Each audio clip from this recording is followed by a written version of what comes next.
শোনেন, আপনি আপনি গতকাল যে কামিজটা পরছেন আজকে একটা পরছেন, তো কতদিন যাবত একটা ড্রেসে আছে? 3 দিন পরে। তো এটা এরা এত বছর পর পরছে, আবার চেঞ্জ করছে, অসুবিধা কি? ড্রেসটা চেঞ্জ করতে এটাকে আপনার কাজের উপরে কোনো এফেক্ট? এখানে একটা জিনিস সবচেয়ে ভালো লাগছে, যেবার দেখলাম যে প্রচুর ধান হয়েছে, ওই সে বেলটা দেখলাম যে প্রচুর ধান হয়েছে পটুয়াখালী এলাকা। মানে এক সময় কিন্তু বরিশালকে বলা হইতো কিন্তু শস্য ভান্ডার, বাট যদিও এখন বরিশালের থেকে এই ভান্ডারটা চলে গেছে রংপুর দিনাজপুরের দিকে। বাট এইবার ফসলটা দেখে কিন্তু আমি খুব খুশি হয়েছি যে এখানকার ফসলটা খুবই ভালো হয়েছে। আর একটা জিনিস, এই ইসের পরেও কিন্তু বরিশালে কিন্তু প্রচুর এই যে সরিষা, প্লাস আমরা একটা নতুন প্রজেক্ট দিছি সানফ্লাওয়ার, মানে যেটা সূর্যমুখী, এই বীজ দিয়েও কিন্তু এখানে এই এলাকায় কিন্তু অনেক ভালো হচ্ছে এই তেলের। তারপরে ডালও কিন্তু এই এলাকায় অনেক ভালো হয়। তো এইবার ফসলের খুবই ভালো, এটা একটা আমাদের জন্য একটা ভালো সাইন। ওই পেঁয়াজের দামটা হয়তো এই কিছু কিছু চক্রান্তকারীরা একটু বাড়াইছে, কিন্তু তারা সাকসেস হবে না। এই জন্য যে আমাদের সামার অনিয়ন যেটা আছে ওইটা কিন্তু কয়েকদিনের ভিতরে উঠানো শুরু হয়ে যাবে। তো 2-4 দিনের জন্য তারা একটা প্রবলেম ক্রিয়েট করতে, আপনারা শুনে আশ্চর্য হবেন, প্রায় 2000-এর উপরে লোক এই পেঁয়াজ আমদানি করার জন্য অ্যাপ্লিকেশন করছে।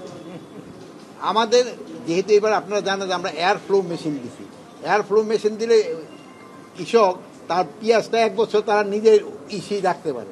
এই জন্য তারা অন্যান্যবারে যেমন ছেড়ে দেয়, এবার ছাড়ে নেই। এই জন্য পেঁয়াজ কিন্তু রয়ে গেছে, কিন্তু তারা ভাবছে যে পেঁয়াজ বুঝি নাই। এই জন্য পেঁয়াজের দাম সহনীয় পর্যায়ে থাকবে। আর একটা জিনিস, সবজি কিন্তু এবার আপনারা দেখবেন প্রচুর সবজি হয়েছে। যদিও আপনারা লেখেন 70 টাকার নিচে কোনো সবজি পাওয়া যাচ্ছে না, 50 টাকার নিচে কোনো সবজি পাওয়া যাচ্ছে না, সেই সময় কিন্তু আপনারা আলু পেঁপে এইগুলির কথা ভুলে যান। আলুর কৃষক যে কোনো দাম পায় না এইগুলি কিন্তু আপনারা একেবারে ভুলে যান, যে আলুর চাষিরা এবার দাম পায় না। যেগুলি দাম কম থাকে ওইগুলিও বলবেন, যেটা বেশি থাকে ওইটাও বলবেন। আর শীতের সবজিটা তো উঠা শুরু হয় নাই। শীতের সবজিটা যখন পুরা দমে শুরু হবে সেই সময় দেখবেন এই সবজির দামটা অনেক কমে যাবে। প্লাস এবার আমরা কিন্তু ওই ছোট ছোট মিনি কোল্ড স্টোর টাইপের কিন্তু প্রত্যেক এলাকায় দিয়েছি, আমরা আরও 100 দিচ্ছি। এক সময় দেখেন যে এই সবজিটা যে সময় চৈত্র বৈশাখ মাসে এই মূলা ঠুলাগুলি দেখবেন মানুষ সে সময় খেতে চায় না, এই গরু বাছুরে খাওয়া যায়, ফুলকপি এগুলি যেন ওই সময় প্রিজার্ভ করতে পারে, এই জন্য কিন্তু এই কোল্ড স্টোরগুলির ব্যবস্থা করা হয়েছে। এটা করলে 2টা লাভ। একটা হলো যে ওই পিরিয়ডটায় আপনারা জানেন যে উইন্টার থেকে সামার, এটা 1 মাসের মতো একটা থাকে। ওই সামার সবজিটা উঠতে উঠতে উইন্টার 1 মাসের মধ্যে কোনো সবজি ওরকম থাকে না। বাট এই কোল্ড স্টোরগুলিতে ওই সবজিটা থাকলে ওই সময় মানে ভোক্তারাও উপকৃত হবে।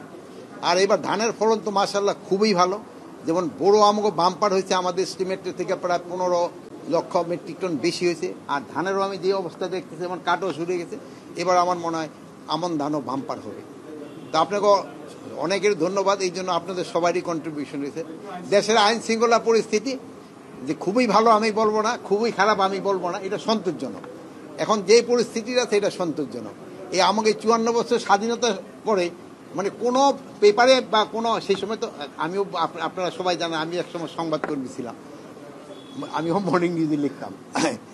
সে ওই সময় থেকে এখন পর্যন্ত যে আইন শৃঙ্খলা পরিস্থিতি খুব ভালো কেউ কোনোদিন বলেনি। সবসময় একটু নেগেটিভের দিকেই থাকে, বাট এখন আমি বলবো যে মোটামুটি সন্তোষজনক, যে খুব একটা ভালো আমি তাও বলবো না। তার এখন এই যে 2-4 দিন যাওয়া এই যে একটা নতুন ধরনের একটা হয়েছে, এতে হয়তো 2-1টা জায়গায় একটু ঝামেলা সৃষ্টি হচ্ছে। এটা আপনাকে সবাই সহযোগিতা, এটা কন্ট্রোলে চলে আসবে। কারণ আপনার এই ব্যাপারে খুবই সহযোগিতা করতেছেন, এই জন্য আপনাদের অনেক অনেক ধন্যবাদ।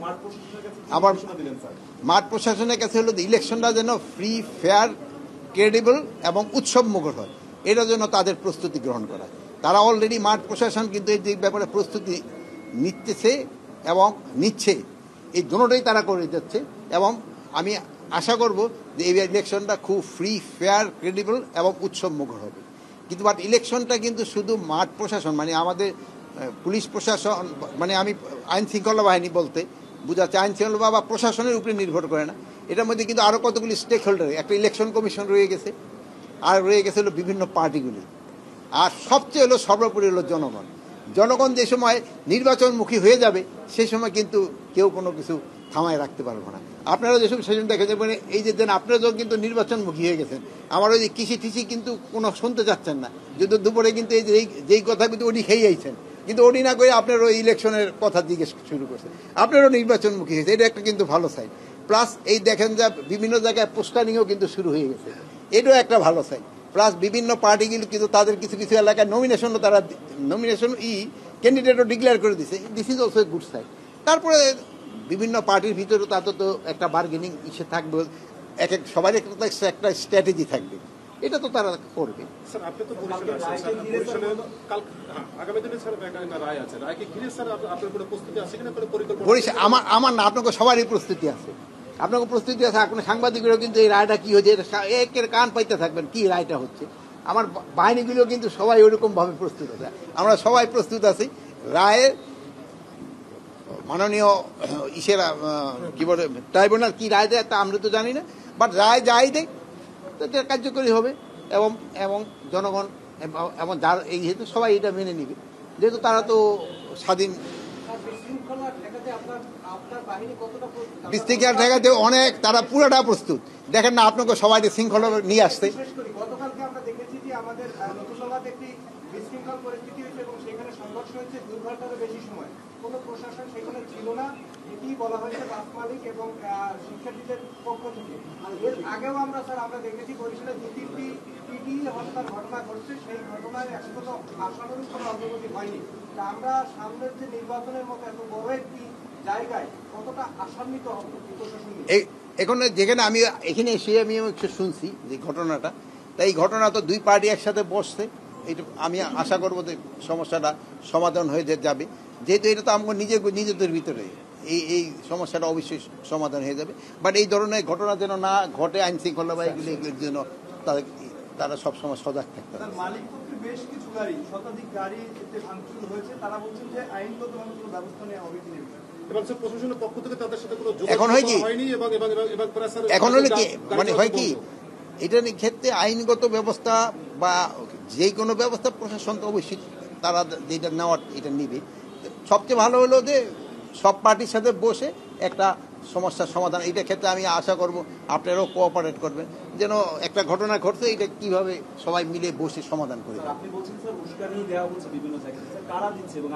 এটা তো আমার থেকে ভাই আপনি বেশি জানেন, আপনারা তো ফেসবুকে দিয়ে দিবেন, আমি জেনে নেব।